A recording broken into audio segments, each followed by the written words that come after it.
Vamos a empezar entonces nuestro panel, que está enfocado en el rol de la educación en la prevención de los discursos de odio. Entonces, quisiera comenzar entonces con la primera pregunta para el doctor Francisco Rojas Aravena, el rector de la Universidad de La Paz. Muchas gracias por haber aceptado esta invitación. Y queremos preguntarle acerca de qué es el discurso de odio. ¿Qué es el discurso de odio? ¿Cómo se define el discurso de odio? ¿Cuál ha sido su evolución conceptual en los últimos tiempos? Porque parece que es una cosa nueva, ¿no? Pero quienes estamos trabajando en esto, ustedes también como universidad, saben que lleva mucho tiempo. Y hemos recientemente hablado, las anteriores panelistas, y todos aquí sabemos las guerras, los conflictos, el holocausto, ¿sí? Los genocidios llevan los discursos de odio como base y también acompañamiento para su aceleración y profundización de consecuencias. Adelante, señor rector, por favor. Muchas gracias. Muy buenos días a todas y todos. Muchas gracias a la CAM por la invitación para compartir ideas sobre este tema del discurso del odio y en particular el antisemitismo como una de las formas de discurso del odio, al igual que el que corresponde al anticristianismo, antimusulmán, antimujeres, anti-LGTBI+, en fin, el discurso del odio, tal como lo mostró la exposición de Naciones Unidas, es amplio y diverso. Creo que la importancia de esta reunión, tal como lo hemos escuchado, es el fomento del valor de la democracia y la libertad. El discurso del odio atenta contra la libertad y contra la democracia. La denuncia del discurso del odio y sus acciones es una tarea esencial, en particular en el actual contexto internacional, donde la guerra es lo que prima, la guerra aparece con una fuerza incontenible y la paz aparece como muy débil. Es necesario recuperar la paz para poder ejercer derechos. En contexto de guerra no es posible ejercer ningún derecho, ni siquiera el derecho básico a la paz. La guerra está en la mente de las personas, de los hombres y las mujeres, señala el punto esencial de la UNESCO. La paz debe ser construida. El lema de la Universidad para la Paz es que si quieres la paz, preparemos la paz. Y eso significa abordar el discurso del odio como un aspecto esencial, porque es necesario encontrar las causas profundas de los conflictos. Sin mirar las causas profundas de los conflictos, se cometerán errores importantes en las miradas y las imágenes que se tienen. Hoy día, tal como se señaló esta mañana, vivimos con las imágenes. Los jóvenes en particular viven de las imágenes, no de una perspectiva histórica. El Holocausto aparece como algo muy, muy lejano, inentendible. La guerra mundial, primera, la segunda guerra mundial, aparecen aún muy, muy lejanas, aunque los padres, abuelos, las hayan vivido. Y en ese sentido es necesario reconocer las causas profundas que vienen a lo largo de la historia y que no han logrado ser superadas más allá de la gran tarea que Naciones Unidas realizó en estos últimos 75 años, que proveyó paz entre las potencias y que hoy día está puesta en cuestión. El peligro nuclear, como parte del discurso del odio, es una realidad. Estamos, como señala el secretario general de Naciones Unidas, a un clic del desastre atómico. Y eso es parte de los problemas esenciales que tiene que enfrentar la humanidad. Necesitamos vivir con dignidad, libres de temor, libres de necesidad. eso es lo que se plantea en la perspectiva de la seguridad humana, donde se recoja la dignidad como un aspecto esencial de todos los seres humanos. Y eso significa poner a los seres humanos, a la humanidad, en el centro. El discurso del odio genera miedo. El discurso del odio centra en la amenaza, el miedo, como un aspecto central. Y esto se correlaciona directamente con la polarización. Y la polarización es la antesala de la agresión y la violencia. Por lo tanto, necesitamos actuar sobre ese miedo, enfrentar ese miedo en la mente de las personas para producir espacios de diálogo que promuevan una mirada positiva y no la polarización, que es la antesala de la agresión y la violencia, que tiene distintas expresiones, tal como se mostró en las imágenes del estudio realizado por Naciones Unidas en Costa Rica. En la actualidad, el discurso del odio a través de las redes sociales es uno de los peligros fundamentales. Y es así como Naciones Unidas, en el documento del 2013 referido a la lucha en contra de la intolerancia y todos los estereotipos negativos, en el punto 56 señala: la demonización del prójimo, el desdén por la diversidad, el desprecio por los derechos humanos no son nuevos. En cambio, lo que sí es nuevo es la velocidad y la proliferación del discurso del odio en Internet. Estamos inmersos en un discurso del odio. Por lo tanto, necesitamos, tal como señalaba Alegra, comprender los algoritmos para evitar caer en las redes que estos tejen, donde recibimos un solo mensaje. Si, como señalaba, el mensaje del odio, para colocar el ejemplo más simple, es el fútbol, en las redes sociales quienes miran a un equipo no miran al otro equipo y por lo tanto no tienen comunicación. La forma de enfrentar el discurso del odio es generar diálogo y comunicación para reconstruir el tejido social y generar una ruptura del sensacionalismo que busca el discurso del odio. Quedo hasta acá. Seguiré después con los temas de educación. Muchas gracias, señor rector. Vamos a pasarle ahora la palabra al doctor Alexander Laich, director de la Oficina Regional de la UNESCO para Centroamérica, Colombia y México. Doctor Laich, la UNESCO ha elaborado a lo largo de los años y sobre todo en los últimos años con mayor intensidad informes, orientaciones, ha elaborado guías, recomendaciones que tienen el consenso de todos los Estados miembros. La pregunta es, ¿cuál es el rol que tiene la educación y qué tipo de educación necesitamos para prevenir y combatir los discursos de odio? Muchas gracias, Romina. Buenos días. Antes de empezar otra vez, muchas gracias a la CAM también por la invitación de coorganizar este panel. Es un gran gusto estar aquí. El rol de la educación. Primero, es importante reconocer que hay una urgencia para la educación porque hay algo que parece que no hemos aprendido. No hemos aprendido algo como sociedad, como sociedades, como mundo entero, porque si hubiéramos suficientemente aprendido a vivir juntos de una manera civilizada, respetuosa y con empatía, no tendríamos este problema, no tendríamos este incremento de discursos de odio que estamos viviendo. El rol de la educación es, por un lado, muy amplio, porque es un aprendizaje que toda la sociedad tiene que hacer y por eso es algo, y eso se dijo varias veces en las intervenciones anteriores, es algo donde cada uno, cada una, como individuo y como organización puede actuar y puede aprender a actuar.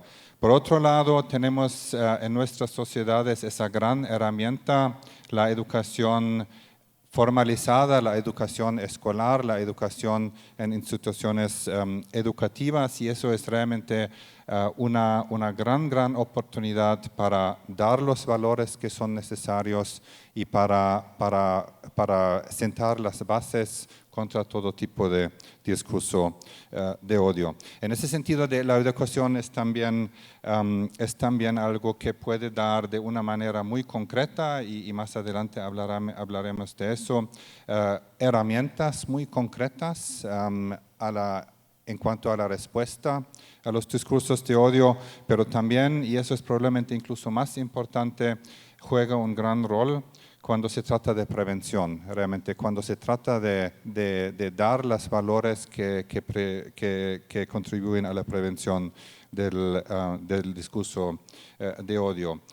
Más concretamente, el concepto educativo realmente que desde la UNESCO, pero como Romina dijo, realmente en nombre de todos los Estados miembros que han consensuado este enfoque, el concepto educativo que promocionamos realmente busca un equilibrio, un enfoque equilibrado en las tres dimensiones de lo cognitivo, de lo socioemocional y de lo conductual. Y para la educación contra los discursos de odio, eso significa, y eso lo hemos desarrollado en una guía de la UNESCO que de hecho lanzamos el año pasado a nivel mundial, en un evento aquí en Costa Rica junto con la ministra de Educación. En esa guía explicamos a todos los miembros de la comunidad educativa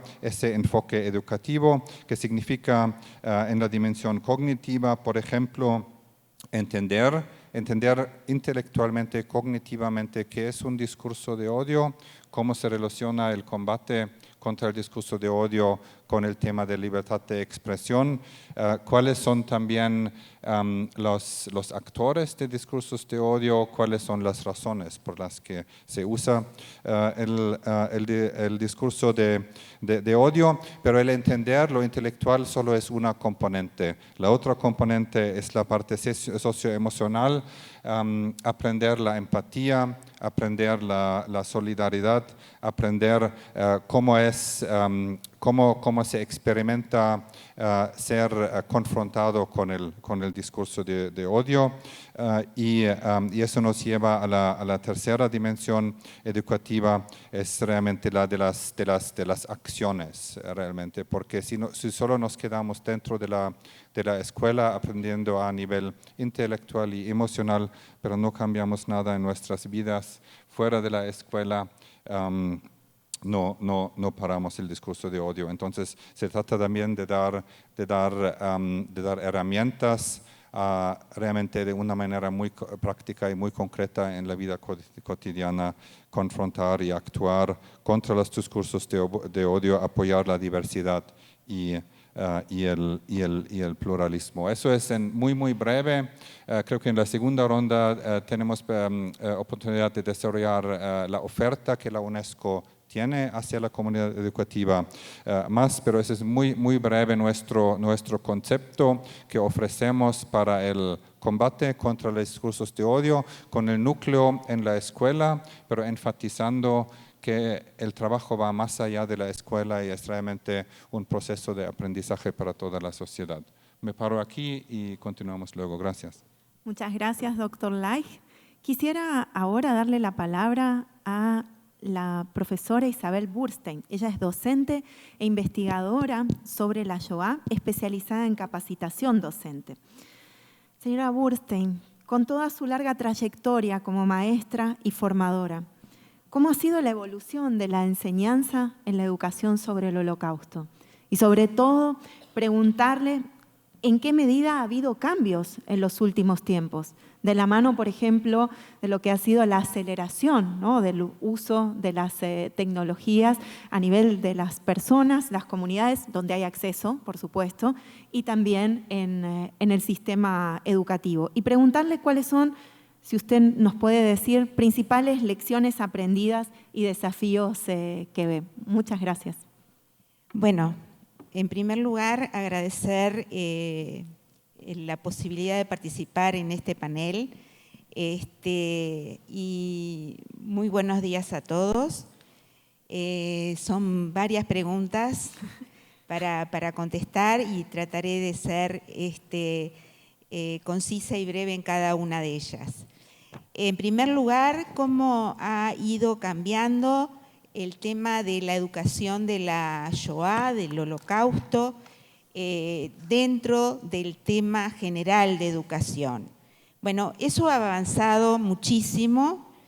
Si en los años, hasta los años 90, la educación del Holocausto estaba encerrada en un gueto judío, era un tema exclusivamente judío, le importaba el judío, lo estudiaba el judío, y solamente en ese ámbito se daba la educación relacionada. A partir de los años 90, con el incremento de la negación del Holocausto y con el incremento de los estudios comparativos de genocidios, es que aparece la universalización del Holocausto como tema para el estudio en general. Y eso ha ido aumentando en el tiempo. Muchos países han adoptado la temática para ser enseñada en las currículas y en los programas nacionales, y se ha avanzado mucho, pero de acuerdo a mi criterio no lo suficiente.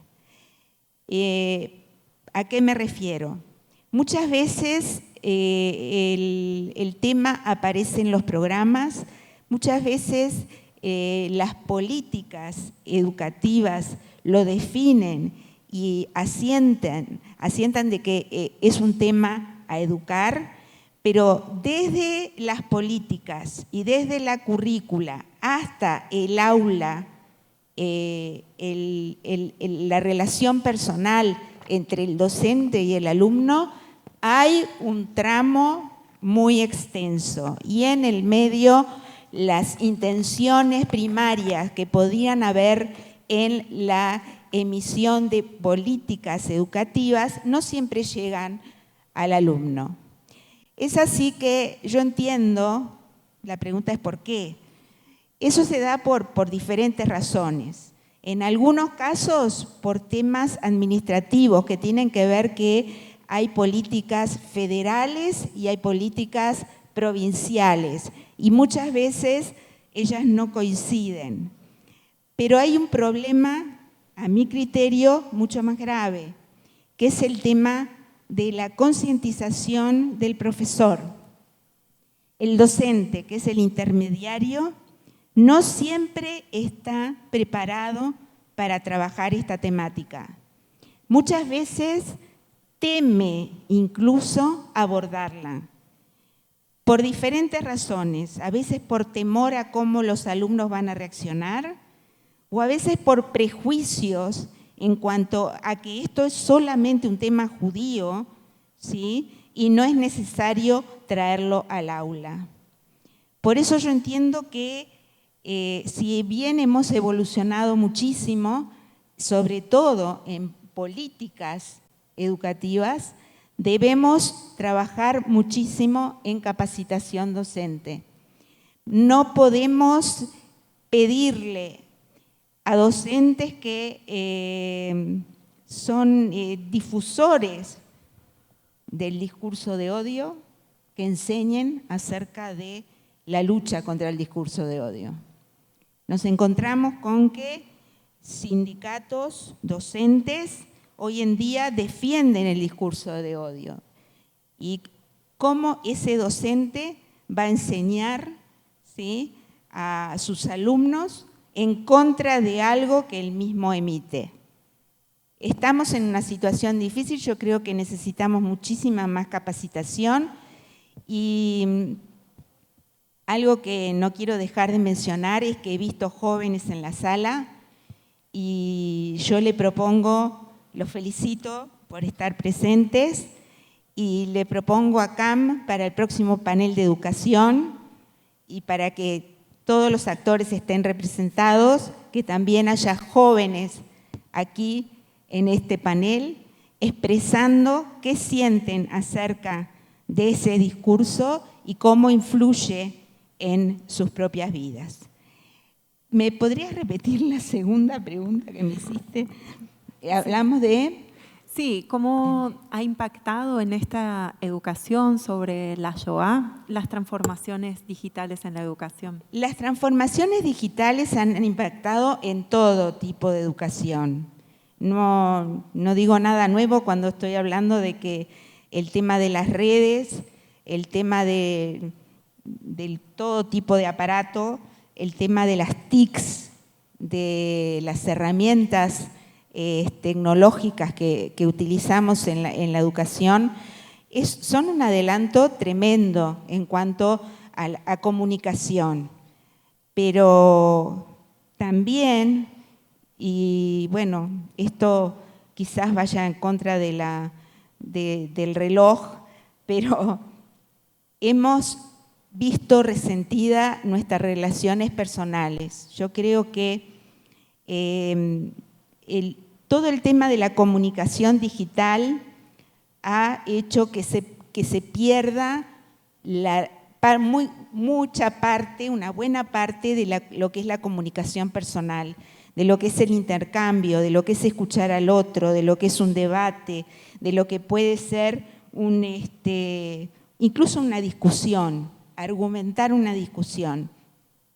Creo que como docentes tenemos un desafío enorme y es, por un lado, aprovechar todo lo que la tecnología nos aporta y aprovecharlo al máximo porque es lo que mueve a los jóvenes, pero acompañarlo y crear los ámbitos necesarios para que esos sean instrumentos para un bien mayor, que a mi entender es el ver un otro, el escuchar a un otro, el comprender que hay posiciones diferentes, el entender que hay diversidad en nuestra sociedad y que tenemos que aprender a respetar, y eso se respeta con el intercambio. Y había una última. Hay una última, pero si le parece lo dejamos para la próxima ronda. Tenía que ver con desafíos y lecciones aprendidas, pero ahí lo retomamos. Muchas gracias, profesora Burstein. Voy a ir con el profesor Víctor Pineda Rodríguez, que es asesor nacional del Ministerio de Educación Pública en temas de interculturalidad. Las violencias, entre ellas el discurso de odio, forman parte de la realidad de los sistemas educativos, de las aulas, de la educación formal, no formal e informal.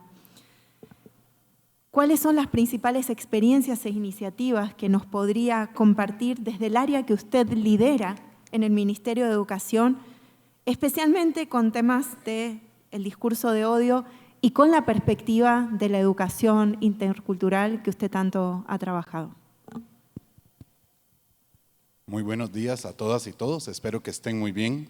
Un honor compartir con ustedes en este día. Muchas gracias, Romina, por tomarnos en cuenta. Bueno, en primer lugar, desde la educación lo que tenemos que reconocer es esta detección y reconocimiento del discurso de odio. Vean que mi abuela decía, de fútbol y religión no hablemos. ¿Escucharon esa frase alguna vez? Alguien le agregaba, y de política. ¿Qué nos representa esto, compañeras y compañeros? La incapacidad de ponerse del lado del otro, de pensar en la otredad, esa incapacidad cultural de reconocer que yo no tengo la verdad absoluta. Y eso es un caldo de cultivo para el discurso de odio. Si yo no reconozco que yo soy diferente y seguimos pensando que todos somos iguales, cuando alguien, como vimos ahora en las estadísticas, tiene por preferencia otro equipo de fútbol, eso se presta para el discurso de odio. Si tiene otro color de piel, se presta para que lo violentemos. Si tiene otra religión, son bases para que valga menos. Y esto nos lleva entonces a una situación que nos puede asustar mucho, y es el gran fantasma o el gran monstruo de la normalización. Si algo hemos tenido que luchar en contra desde la educación, es en que las expresiones, por más sencillas que parezcan, de odio, se ven como naturales, se ven normales. Pero es que qué sensible, ¿por qué se ofende por eso? No lo dije con dolo, eso es con cariño. Pero todo el mundo lo dice.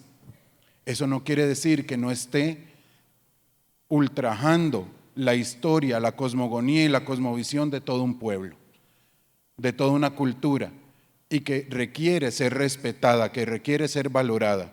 Y aquí le podemos poner el nombre y el apellido que querramos. Desde este marco le podemos poner la población judía, le podemos poner también la población afrodescendiente, le podemos poner pueblos indígenas.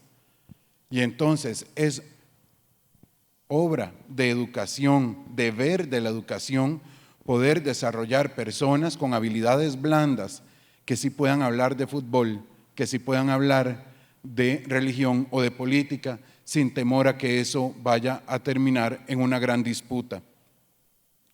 Por eso nosotros desde el Ministerio de Educación Pública hemos generado la estrategia de educación intercultural, que ahora está derivando en la política de educación intercultural, las cuales ven, entre otras áreas estratégicas, el fortalecimiento de la identidad histórico-cultural local y nacional también, donde en este marco del tema que nos une hoy a todas y todos, podemos reconocer cómo las raíces judío-sefarditas son tan fuertes en Costa Rica.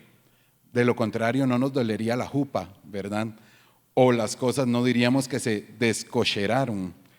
Entonces, ese tipo de cuestiones tenemos que reconocerlas en todo momento para reconocer la importancia del pueblo judío en la construcción de la identidad nacional costarricense.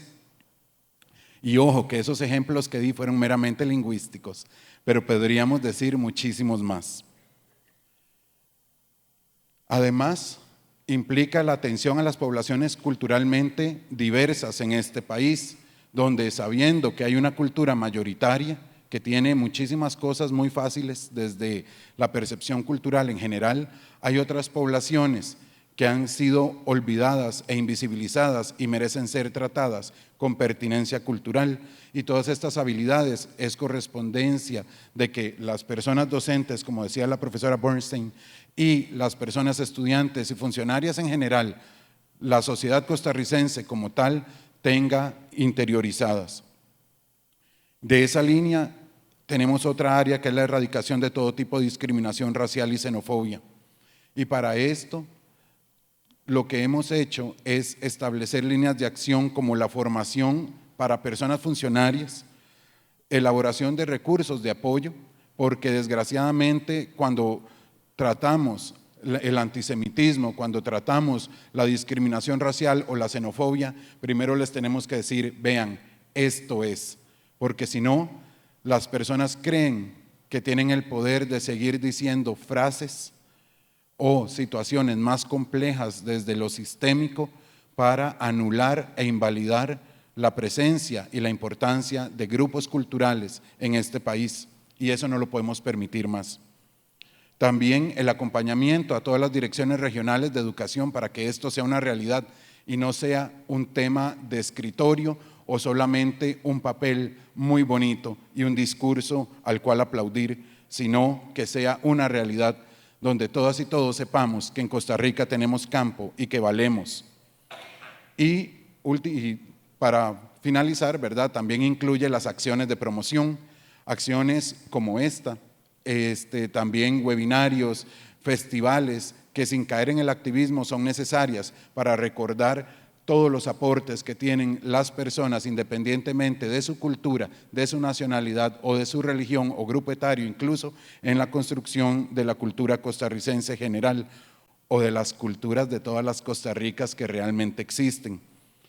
Y como la educación intercultural implica primero reconocer las raíces culturales propias para después abrirse a las de los demás, nada más hago un humilde recordatorio que en el trabajo contra el antisemitismo tenemos que recordar que Ein Od Milvado, no hay nada fuera de él, y Baruch Hashem, tenemos la victoria en ese sentido. Muchas gracias.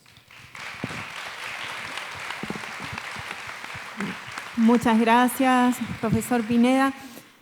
Bueno, en esta primera ronda hemos recorrido desde la importancia de la democracia, de una cultura de democracia y de paz, y la necesidad de construirla, de realmente tener la intencionalidad desde la política, pero también desde la sociedad, desde sus diferentes organizaciones e instituciones, desde las comunidades, para que esa democracia exista, para que podamos convivir y vivir juntos en esa democracia, tener esa acción colectiva orientada hacia el bien común, donde todos nos podamos realizar, necesitamos la educación. Y a partir de ahí nos fuimos, miramos el tema de la importancia de la formación de las y los docentes, y aquí vimos también plasmado cómo un Ministerio de Educación, a partir de ese contexto de democracia, de las tensiones que tiene esa democracia, de las complejidades y heterogeneidades que tienen nuestras sociedades, cómo entonces se puede trabajar desde el ámbito de las políticas y abordar uno de los desafíos más importantes, como decía también la profesora Burstein, es cómo avanzamos desde las políticas y los marcos, ¿sí?, hacia lo que es la realidad de todos los días que está en los sistemas educativos, en los centros educativos, en las aulas, y cómo las aulas también se transforman en espacios que retroalimentan a las comunidades, pero a la vez sirven de diálogos no solo intergeneracionales entre los docentes, la familia y los estudiantes, sino entre los mismos estudiantes que están forjando, ¿no?, y entre los mismos docentes, en redes, directivos, las familias, cómo esos diálogos también intrageneracionales van forjando ese sentido de integración y cohesión social que los cobija a todas y todos. En este sentido, solo mencionar, América Latina y el Caribe no solamente es la región más desigual del mundo, hoy en día es la más violenta, y por eso tiene mucho sentido estos debates, ¿no? El discurso, lo que es el discurso del odio, se enmarca también en este crecimiento de las violencias que vivimos en los sistemas educativos y amenazan el derecho a la educación. Por eso agradecemos mucho este espacio y poder compartirlo. Yendo a la segunda ronda, y les agradezco mucho a las y los panelistas que lo han hecho en tiempo, muchas gracias. Voy a volver con el señor rector de la Universidad de La Paz, el señor Francisco Rojas Aravena, y preguntarle qué estrategias debe tener una universidad para integrar este tema institucionalmente. Adelante, por favor. Muchas gracias. La educación es el principal instrumento de cambio. El fundamento de la educación debe estar dado por alcanzar una cultura de paz y no violencia. El rol de la educación para la paz es central. Desde la primera infancia, que los niños y niñas aprendan a resolver tensiones, resolver situaciones complejas de la cotidianidad, pero esto es una tarea a lo largo de la vida. La educación para la paz es una de las maestrías que se otorgan en la Universidad para la Paz. El tema de la inclusión y la no discriminación es fundamental. La discriminación es lo que constituye la base del discurso del odio, y por lo tanto hay una tarea de protección de las minorías, protección de personas que tengan creencias religiosas por género, por situaciones raciales, por etnia, por cualquier situación que debemos proteger frente a la amenaza del discurso del odio, y cuando éste avanza sobre acciones específicas como pueden ser el terrorismo, como hemos visto en esta perspectiva del avance del antisemitismo, como incluso el genocidio. De allí que la promoción de la convivencia pacífica es esencial. Tenemos en este momento una maestría de convivencia pacífica que estamos desarrollando con países árabes y con estudiantes de distintas partes del mundo en Bahrein. Y allí lo que se señala es que el discurso del odio genera discriminación, genera miedo, amenazas, ofensas y violencia. Y por lo tanto necesitamos encontrar nuevos instrumentos. Uno de ellos, el principal, es el diálogo interreligioso. En este momento la universidad está en su tercera generación de una maestría en cultura, religión y estudios de paz. Esta se promueve gracias a un conjunto de becas que otorga el World Muslim League. Estas becas que otorga el World Muslim League son 5 para estudiantes del Vaticano, 5 para estudiantes musulmanes y 5 para estudiantes del Congreso Mundial Judío. Ello permite afianzar el diálogo entre las religiones para desescalar conflictos.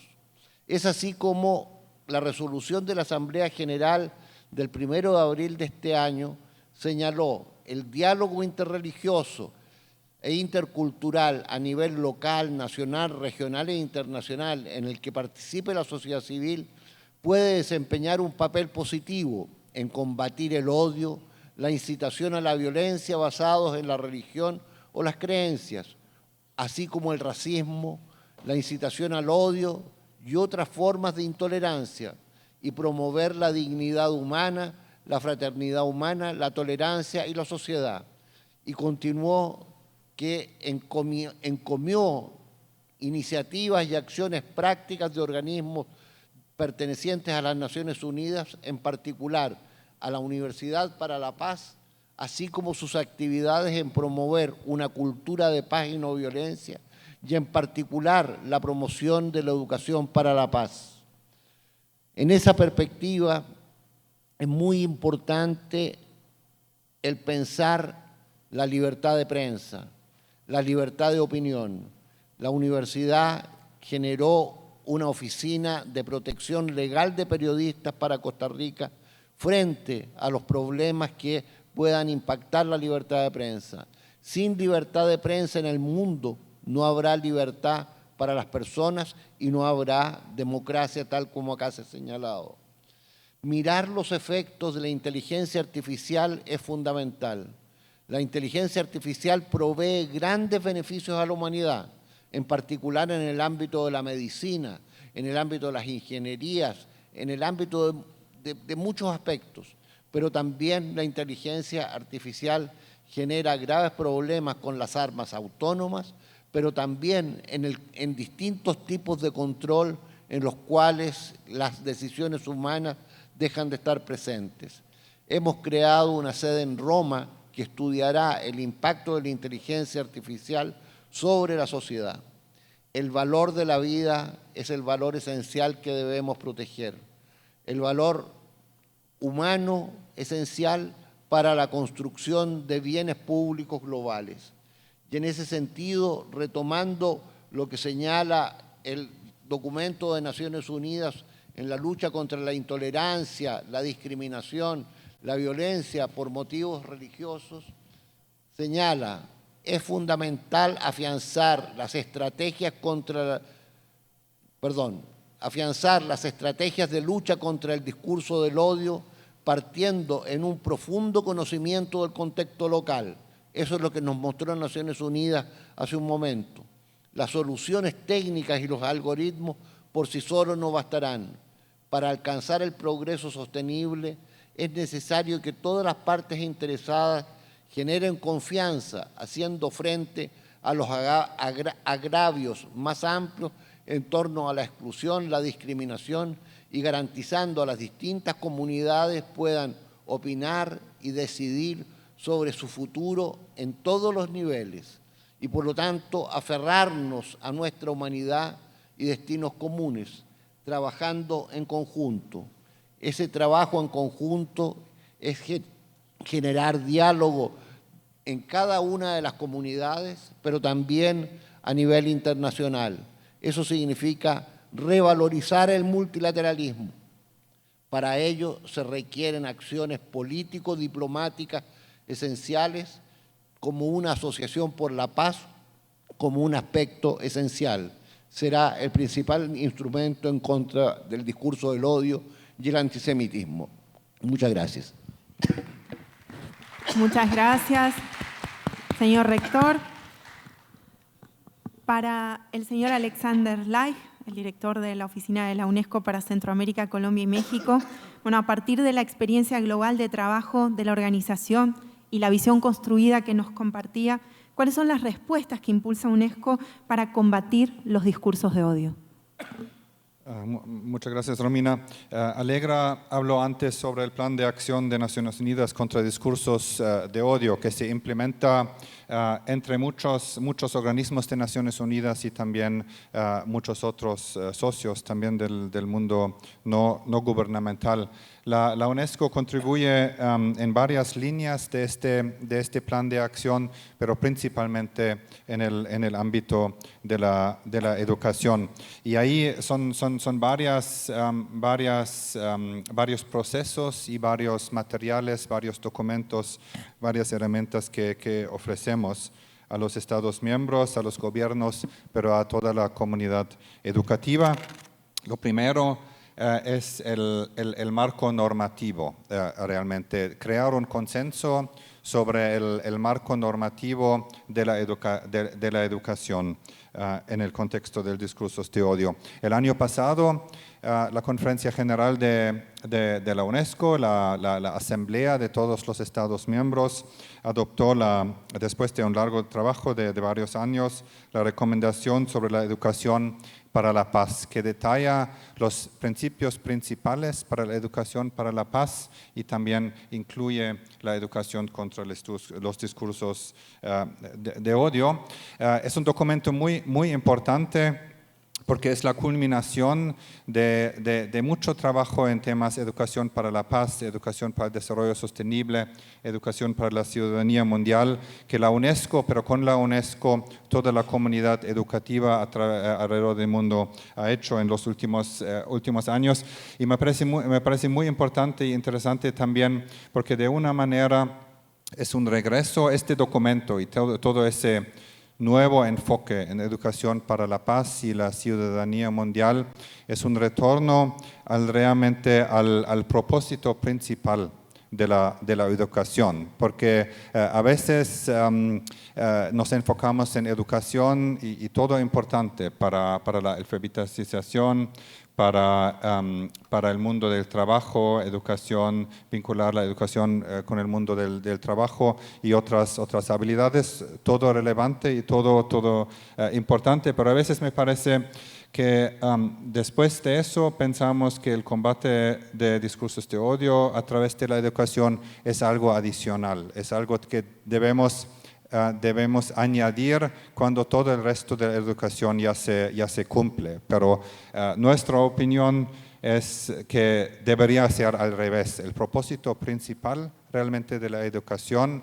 debería ser crear buenas personas, básicamente. Eso es el propósito principal de la educación, y por eso la educación para la paz, la educación contra los discursos de odio debería ser realmente el inicio de todo trabajo de la educación y luego se amplía a los elementos más técnicos de la educación. Por eso también ese consenso dentro de la UNESCO el año pasado tan importante cuando hablamos de un marco normativo para el trabajo contra los discursos de odio.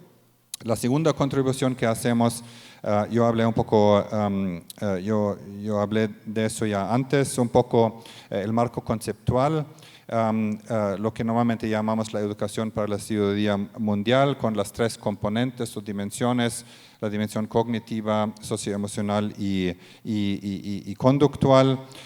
Y ese marco conceptual también abre el espacio para enfoques más específicos y sobre todos esos enfoques específicos ofrecemos herramientas y guías a la comunidad educativa, educación contra el antisemitismo, contra educación sobre el holocausto, cómo movilizar la educación contra el extremismo violento y, por supuesto, nuestra herramienta sobre la educación contra los discursos de odio.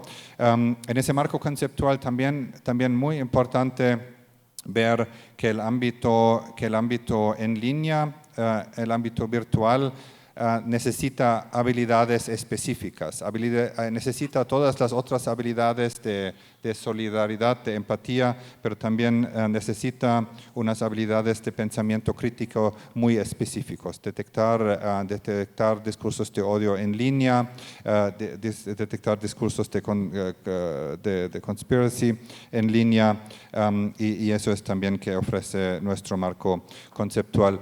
Luego también ofrecemos herramientas para desarrollar planes de estudio sobre discursos de odio y cómo combatir discursos de odio o unidades curriculares, y también ofrecemos apoyo en el desarrollo de libros de texto y también en la revisión de libros de texto, porque y la UNESCO durante una época trabajó mucho en analizar libros de texto alrededor del mundo, y no es una sorpresa luego detectar que existen muchos libros de texto en las escuelas que no combaten el discurso de odio, que incluso a veces hacen lo contrario. De ahí la necesidad también de revisar libros de texto.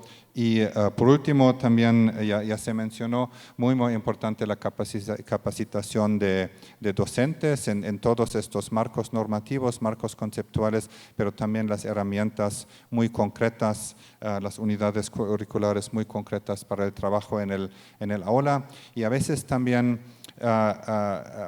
empoderar a los docentes de hablar de esos temas, porque observamos muchas veces que hay muy buena voluntad de los docentes, pero hay cierto miedo, y uno lo entiende, uno tiene toda la empatía con eso, cierto miedo de hablar explícitamente de esos temas, de antisemitismo, de holocausto, de discursos de odio en el aula, porque ¿qué hago si un niño repite lo que los padres dicen en casa y es algo que yo veo absolutamente horrible? ¿Cómo reacciono como docente? Entonces ahí hace falta mucha capacitación muy concreta de los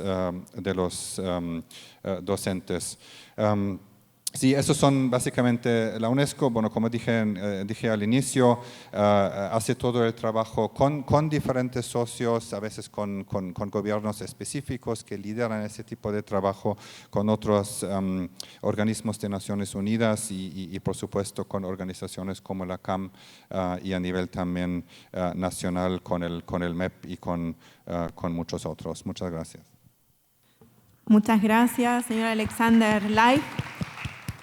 Y mencionábamos hace un ratito el carácter, ¿no?, de esta región, ¿no?, de las regiones más desiguales, más violentas, pero también con una historia que no solo es una historia de autoritarismo, pero de gran lucha por la democracia, en el cual la educación ha ocupado un rol central. Y las y los docentes, el personal educativo, las familias, los estudiantes, también con un rol muy importante en esa lucha por la democracia, ¿no? Entonces, ¿cómo construimos aulas democráticas? ¿Cómo construimos aulas de paz, aulas sin violencia y aulas sin discursos de odio? Porque eso es lo que condiciona los aprendizajes. No hay aprendizajes, no hay salud y bienestar, no hay felicidad, no hay desarrollo personal, ¿sí?, si no tenemos aulas de paz y democráticas.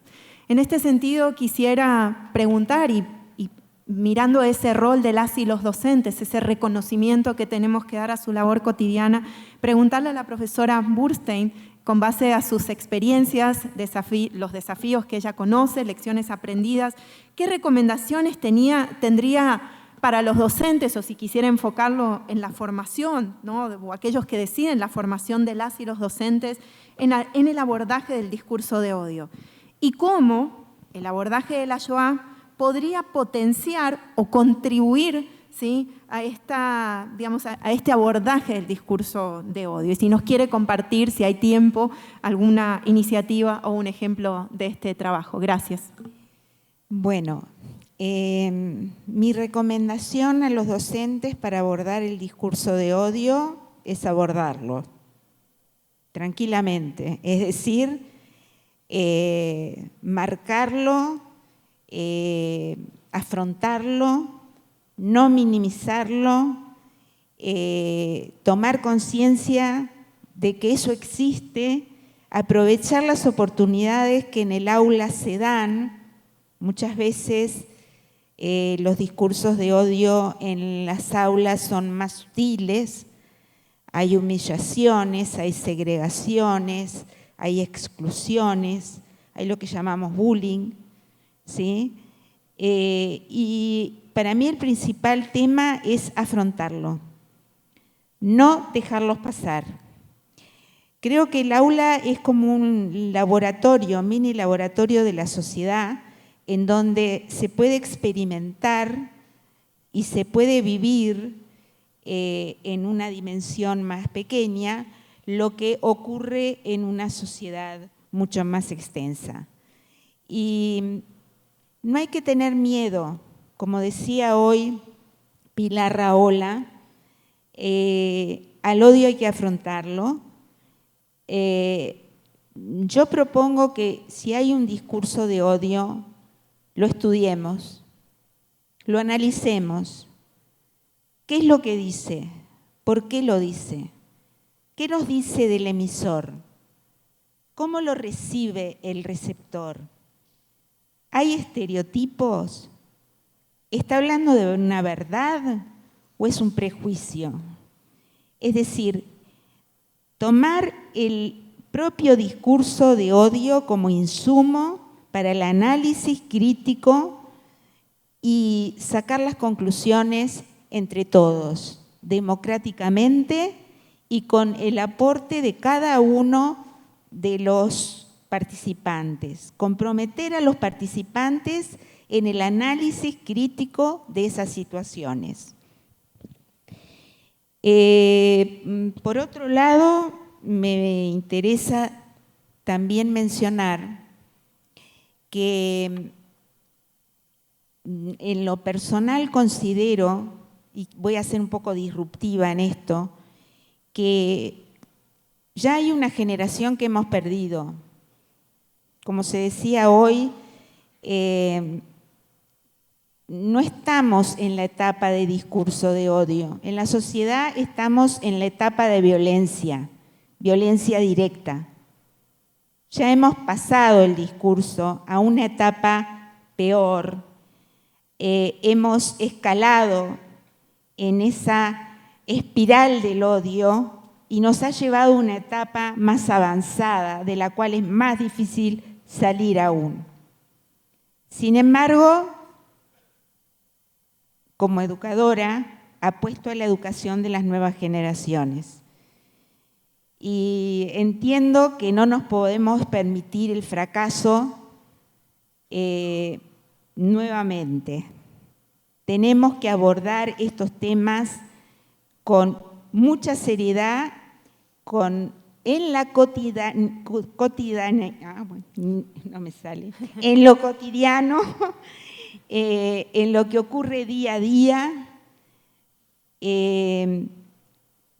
no ver los discursos como algo lejano, sino como algo propio que ocurre y que debe despertar algo en nosotros. Estamos en una era digital, estamos con muchos avances tecnológicos. No le vamos a enseñar a nuestros alumnos a manejar los dispositivos porque ellos nos pueden dar lecciones a nosotros, pero sí podemos aportar en el sentido de cómo ser mejores seres humanos, cómo ser más sensibles a lo que le ocurre al otro, cómo ver nuestro entorno, cómo sentir los peligros que hay en nuestro entorno. Si nosotros logramos concientizar a los jóvenes del valor que tiene la palabra tiene el valor de construir y la palabra tiene el valor de destruir.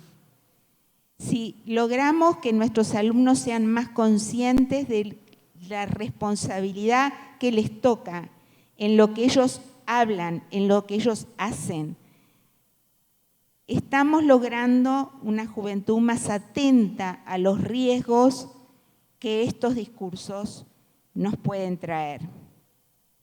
Por lo tanto, creo que la enseñanza de la Shoah sirve como trampolín para tocar temáticas que nos pueden llevar a trabajar en la vida diaria, lo que es nuestra relación entre alumnos, entre colegas, entre personas, y hacernos más sensibles a lo que siente, a lo que piensa, al respeto por la diversidad, por entender de que yo no tengo la única verdad, por entender de que un mundo diverso es un mundo más rico, y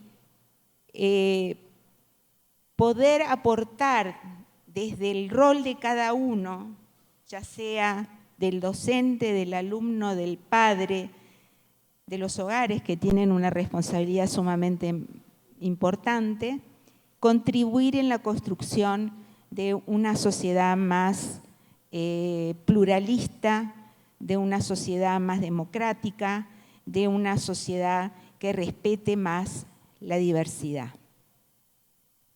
Muchas gracias, profesora. Y pasamos también ahora con el profesor Víctor Pineda, del Ministerio de Educación Pública de Costa Rica, asesor de Educación Intercultural.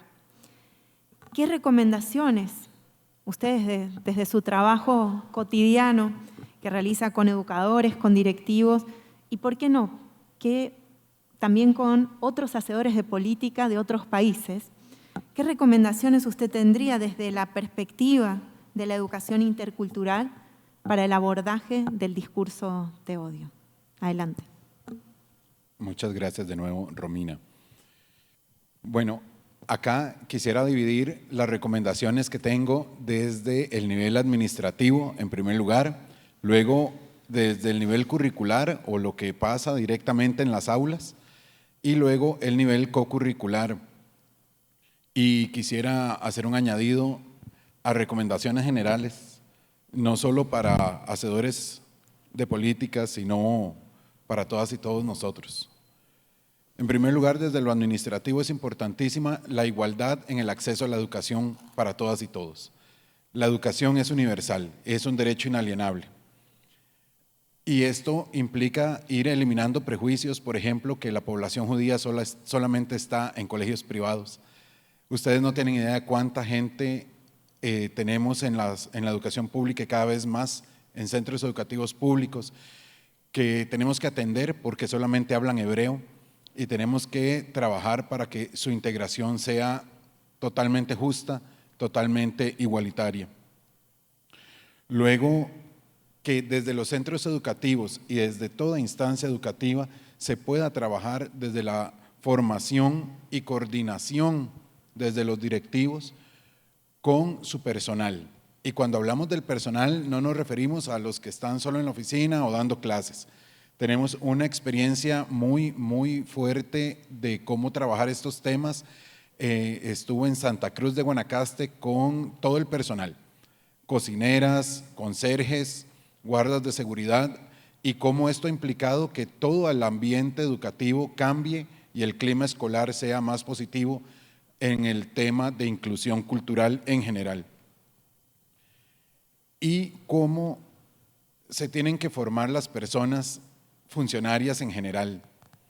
A veces pensamos en educación solo para las personas estudiantes y compañeras y compañeros, esto implica para todas y todos.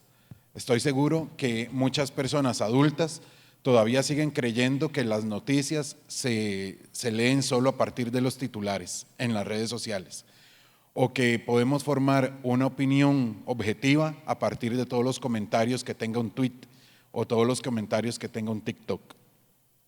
Y eso desde la educación crítica no podemos permitirlo para nada. Y también que cada instancia educativa tenga la claridad de cuáles son los derechos que asisten a todas las poblaciones que atienden. Luego, desde el nivel curricular, lo que pasa meramente en el aula, que haya el abordaje del currículo desde una perspectiva de diversidad cultural, que reconozcamos que cada tema puede ser visto desde muchas aristas según la cultura que haya, de todas las culturas que haya representadas en el aula, y que es importante tomar en cuenta eso. Y ahí implica lo que decía el compañero de cómo manejar el conflicto. ¿Qué pasa si de repente un estudiante repite lo que dicen en la casa? Yo más bien potencio a que digan a que repitan lo que dicen en la casa, a que repitan lo que ven en las redes sociales, porque solo así desde la educación podemos atacar la raíz, porque solo así podemos ver cómo el conflicto es positivo si lo manejamos adecuadamente, si lo manejamos a la luz de la criticidad y de la objetividad. Y esto implica que en todo el currículo haya una gran visibilización e inclusión de todas las poblaciones culturales que tiene este país. Y sin duda alguna, y coincido con los que hablaban anteriormente, hay que hacer una fuerte y crítica revisión de los materiales didácticos con que trabajamos. A estas alturas muchas veces nos vamos a encontrar que en la propia Costa Rica no conocen ni siquiera cuáles son las poblaciones indígenas que forman este país. No se conocen sobre los 8 pueblos indígenas ni de sus 24 territorios que están a lo largo y ancho del país. Se cree que la comunidad judía es una comunidad cerrada y que no tiene participación nacional, política, económica, cultural, cuando es una gran, y por dicha, una gran mentira. Y desde lo curricular, pues es importante siempre tomar en cuenta la voz estudiantil. Cuando ahora la compañera decía que ponía el reto de que acá haya más personas jóvenes, porque no nos vamos a dar, ¿verdad?, por aludidos de que no lo somos. Acá necesitamos efectivamente más personas jóvenes, estudiantes, porque es a partir de su experiencia y es a partir de sus necesidades que podemos plantear los cambios curriculares pertinentes y oportunos. Que esto implique una gran convivencia cultural, que podamos no solo conocer cuáles son estas culturas que existen, que coexisten en este país, sino que nos atrevamos a conocerlas, que nos atrevamos a convivir con ellas de manera pacífica. Y esto implica un fuerte aspecto de apertura a las familias en los centros educativos. ¿Cuánto pueden aportar las familias para conocer las culturas que están allí representadas? Y de manera general, para todas y todos, yo creo que la gran recomendación desde el enfoque intercultural es que nos atrevamos a conocernos unos a otros, que nos atrevamos a ponernos en los pies de la otra persona, a que nos atrevamos a reconocer que cada pueblo culturalmente distinto ha llevado una historia y que ha tenido que pasar por momentos críticos y que está en nuestras manos como personas, que esas cosas no se perpetúen, que esas atrocidades no se vuelvan a dar, que nosotros tenemos la capacidad de hacer el cambio, de romper ese círculo de hierro, y que por dicha la cultura es dinámica y nosotros podemos cambiar y recordar que quien olvida su historia está obligado a repetirla, y nosotros no queremos repetir ningún acto de violencia de los que se han dado hasta el momento. Y en ese sentido, cerrando con Eduardo Galeano, los científicos dicen que estamos hechos de átomos, pero a mí un pajarito me contó que estamos hechos de historias. Atrevámonos a conocer las historias de cada una y de cada uno de nosotros. Atrevámonos a conocer qué hay dentro de las cosmogonías y cosmovisiones que aquí coexisten, y atrevámonos a que el discurso de odio sea algo que tengamos que ver únicamente en historia, porque nunca más. Muchas gracias. profesor Víctor Pineda. Y bueno, me vieron que estaba aquí con el celular porque estaba preguntando si había alguna posibilidad de dar espacio a preguntas, pero no tenemos tanto tiempo. Y sí, yo también dije, bueno, si no hay un espacio para preguntas, como estos paneles, ¿no? Consisten en estos espacios tan chicos para responder preguntas bastante profundas, propuse que cada uno de las y los panelistas tuviera 1 minuto para poder decir alguna cosa que no hayan dicho anteriormente, que se les haya quedado. Entonces yo quería invitarles, si ustedes querían en 1 minuto poder compartir alguna última reflexión, y así ya vamos cerrando este panel, y agradezco también a los organizadores que han aceptado esta propuesta, y a ustedes también por quedarse aquí. Entonces, señor rector, si a usted le parece poder compartir una última reflexión de 1 minuto, y mire, yo ya me voy a parar aquí, ya para que todos ahí me vean. Muchas gracias por haberme permitido compartir ideas desde la Universidad para la Paz. La cultura de la paz y no violencia, la educación para la paz pueden ser más fuertes que el discurso del odio. La cultura de la paz, la cultura de la educación para la paz generan amor, generan el valor de la humanidad, que es lo principal. Desde el amor se puede avanzar sin límites. Muchas gracias. Gracias. Señor Alexander Light. Muchas gracias. No es necesariamente que no haya dicho antes ya, pero creo que yo diría que mi mensaje principal realmente es cuando hablamos de educación contra discursos de odio, ver el propósito principal de la educación en la creación de la paz. En muchas otras cosas también, pero primero en la creación de la paz, y eso incluye cada día la lucha contra los discursos de odio. Muchas gracias. Profesora Burstein, por favor. Bueno, mi reflexión final iría en el sentido de que en la Shoah vimos lo peor del hombre, pero también vimos lo mejor del hombre. Vimos a aquellas personas que, sacrificando sus propias vidas y la de sus familias, salvaron gente y fueron contra la corriente. Tenemos que aprender de lo bueno del hombre y tomarlo como ejemplo a seguir. No nos inundemos de odio por hablar del discurso del odio. Tomemos los buenos ejemplos para poder encontrar un faro que nos ilumine un camino mejor. Muchas gracias. Profesor Pineda, por favor. El año pasado, en un encuentro con estudiantes migrantes, unas niñas de entre 14 y 17 años escribieron una frase en un mural que decía que la voz del amor siempre suene más duro que la voz de la xenofobia. Ahora repito, que la voz del amor suene más dura que la voz del antisemitismo. Al leer un libro que se llama, que por cierto se lo recomiendo, En Auschwitz no había Prozac, la autora dice que las víctimas se preguntan por qué, pero los sobrevivientes nos preguntamos para qué. Así que todo lo que ha pasado hasta el momento nos delimite un objetivo de lucha contra el odio y una vivencia en el amor. Muchas gracias. Muchas gracias, señor Pineda.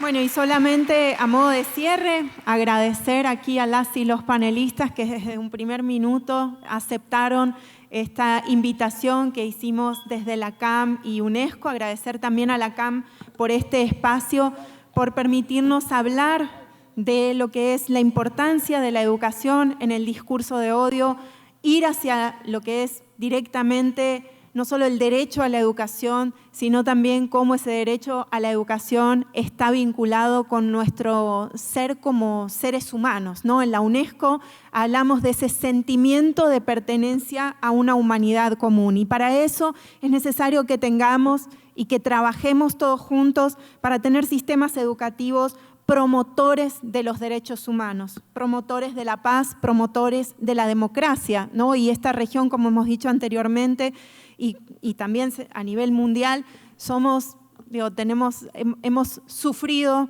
¿sí?, las distintas violencias que se han enumerado, las seguimos sufriendo, pero también seguimos muchísimas personas en el mundo luchando por la paz, por la democracia, por los derechos humanos, por la vida digna de las personas. En este sentido, solamente llamarles a pensar en una educación, ¿no? Y cuando estamos siempre ahí en la educación miramos, hay que formar líderes, ¿no? Y tenemos que formar líderes y tienen que transformar y tienen que hacer esto y tienen que hacer lo otro, ¿no? Y pensar que esos líderes, ¿sí?, tienen que ser, primero o al mismo tiempo, personas que conocen críticamente el mundo actual, que conocen todas las dimensiones de las problemáticas, de sus progresos, que pueden vincular su comunidad, lo local, lo nacional, lo global, ¿no?, las distintas dimensiones, lo económico, lo político, que pueden entender y conocer sobre los derechos humanos y las violaciones a los derechos humanos, sobre las realidades de uno y de otro, pero también líderes que tienen habilidades socioemocionales, empezando por el cuidado de sí mismos. Tenemos que tener sistemas educativos que promuevan el cuidado de sí mismos, el amor hacia sí mismos y también las relaciones sociales. Esto ya lo estuvimos hablando. Cómo trazamos, cultivamos las relaciones sociales, ese sentimiento de pertenencia a una humanidad común que no es lo global, es lo local, es el que está al lado, y empezar por ahí. Y si yo tengo esos líderes conocedores, ¿sí?, muy a profundidad de sus realidades y las realidades de los otros, pero que además tienen esas habilidades socioemocionales para sí mismos, pero también para los otros, ¿no? Lo que es la empatía, la solidaridad, el amor hacia el otro, que pocas veces lo destacamos en los sistemas educativos, la amistad, pues esas personas se van a conmover frente a hechos de violencia y violaciones de derechos, y aún más no los van a permitir. Y van a luchar justamente por este mundo que queremos. Y ahí está el comportamiento, cómo desde la educación efectivamente podemos cultivar culturas activas, ¿sí?, para promover la paz y la democracia. Y entonces así nuestras comunidades, nuestros países van a ser mejor. Muchas gracias a todas y todos.